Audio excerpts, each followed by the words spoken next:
I put out a poll recently asking what you guys want to see, and majority of you guys voted for this one. Good news for you guys, there's more coming, not just one, not just two, but actually 5 more, one for each role. So what are we waiting for? Let's get right into part 3, the Jungler's edition. It's rough trying to win a smite battle with a lot of CC around you. So here's 2 abilities that will allow you to smite when you are untargetable. And Greystone's ultimate.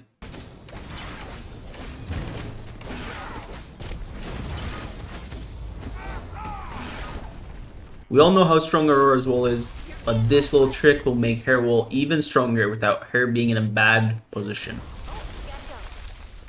Of course, best case scenario is in the jungle, but here's some examples around the pit as well.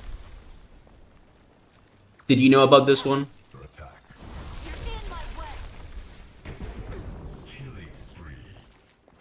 For the next one, we have Crunch, Kwang, Shimby, Sevarog, and finally Zars. All the heroes mentioned have a unique way to hit mid lane if you use the plant to your advantage located in front of your toucan. These are just a few examples.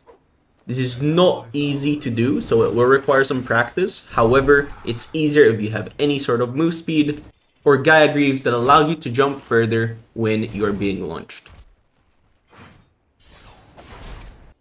Kallari's double jump is a double jump because you can use it twice. However, there's a neat little trick where you can get 3 jumps, but it's very conditional.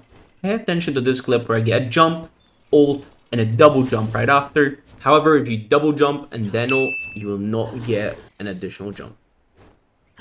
For most people, this is how they use Serath's Q. For the experienced Serath players, you can actually dictate where you're going to spawn out of if you change your camera, as you can see right here, or right here. Just where you're looking, that's where you're gonna spawn. This can be very crucial when engaging fights, just to keep the enemy team guessing. That is something that I don't see many Serath players do. For this next one, I feel like a lot of people know it, but I'm gonna mention it anyway. You can use your blink to jump towards the toucan from river, just like showcased right here. For smaller characters unlike Sev, you might have to jump and then blink to make sure you get over.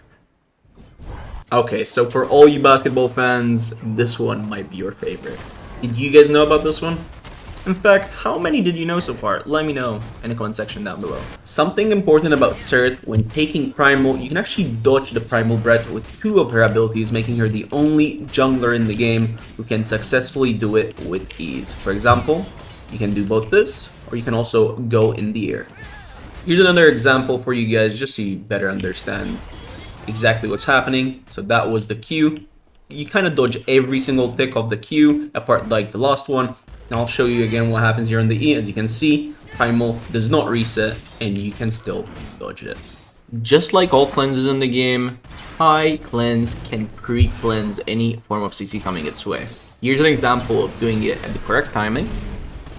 And here's an example where he's doing after getting CC'd, and after he cleanses, whilst in airborne, he can still use any of his abilities, for example, his RMB. For any of you who are Sevarog jungle enjoyers, I got you covered on this one. By smiting any camp, objective, buff, or even side lane buffs, you can actually gain stacks. You don't need to wait for your Q or E to be on cooldown, so this should help you being a bit faster when clearing your jungle.